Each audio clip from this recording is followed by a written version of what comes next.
Good mythical afternoon, ladies and gentlemen. This is Mr. Ayala with another video for you. This is 10.4 Van Buren, Harrison, and Tyler 2. So as always, please make sure you're writing down your notes so that you're able to have them to help yourself out. And just as a reminder, help yourself out as well. Turn off any things in the background and focus, and let's get this done. So, first things first, let's look at the objectives, the things that you should be able to understand and do by the time we're done. You'll be able to describe what occurred after Andrew Jackson killed the Bank of the United States. You will describe the Panic of 1832, and you will describe the rise of the Whig Party and how they got into power. So, first things first, where we left off, Andrew Jackson and the economy was going quite well. It was growing. Jackson killed the national bank and put all the government's money in state banks that he called pet banks, and people became very prosperous, and the economy was growing nicely. But there was a problem. Inflation began to occur, and people's purchasing power was decreasing rapidly, because what these state banks would do is they would print out individual paper notes from the bank itself, and then that could be exchanged for different products, goods, and services. You can then go to the bank and turn in that paper money into gold if you're going to a different place, because our money was backed by gold. But what occurred is that they kept printing more and more paper money, and as you print more and more paper money, you're going to have inflation because its value is going to decrease. So, in 1836, Martin Van Buren runs for president as a Democrat, and he's elected in 1836. And he's very much running based off of how Andrew Jackson did. He was like, Andrew Jackson's sidekick. And has some awesome mutton chops. But there was a massive issue. Because of the closure of the national bank, the state banks, and the inflation rates, we go into the Panic of 1837. All the people in the United States start freaking out because they're worried that the economy is going to begin to collapse. Either the stock market's going to close, banks are going to run out of money, maybe the inflation rate is so high that in the morning a loaf of bread is, like, let's say, 15 cents, and by the afternoon it's 30 cents. So it's already increased by over 100%. So people start really freaking out, and they start running towards the banks. So they bring these all their paper money to the banks, and they are beginning to demand gold. They're like, I want my gold that this $10 is worth. But the problem was the banks did not have enough gold to cover the amount of paper money they were printing out. And then it gets even worse. The United States government could not even get their own money out of these state banks, these pet banks, as Andrew Jackson liked to call them. And the economy begins to collapse, and we go into a depression.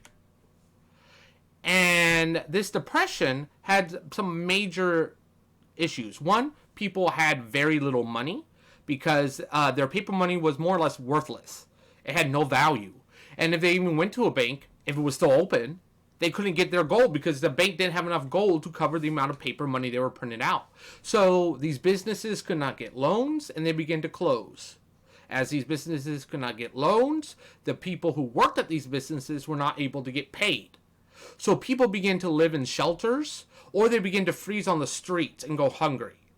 And it began to change politics because, if you remember how Andrew Jackson and Van Buren were voted in and elected, it was based on giving more power to individual people and giving more power to the states. So the Whig Party is going to rise and respond in turn, saying, no, you've got to have some federal control of the economy. So the Daniel Webster and Henry Clay will really focus on this concept that the government should help the people when the economy goes bad. Later, when this happens in the 1930s with the Great Depression, we're going to use the word Keynesian economics, that the United States government should do something to try to help grow the economy. Either, spend a lot of money and go into debt to build public works, like the Hoover Dam, or maybe close down the stock market so that the stocks don't fluctuate all over the place, or insure people's money inside of a bank, the FDIC, which we now have. But the problem is that the Democratic Party, led by Van Buren at this time, completely disagreed. He states, less government interferes with private pursuits, the better for general prosperity. Because remember, Van Buren's perspective is that let people choose what is best for themselves. And as people begin to choose what is best for themselves, that the general prosperity of the United States and the economy itself will grow better. But at this time, people really were looking for leadership.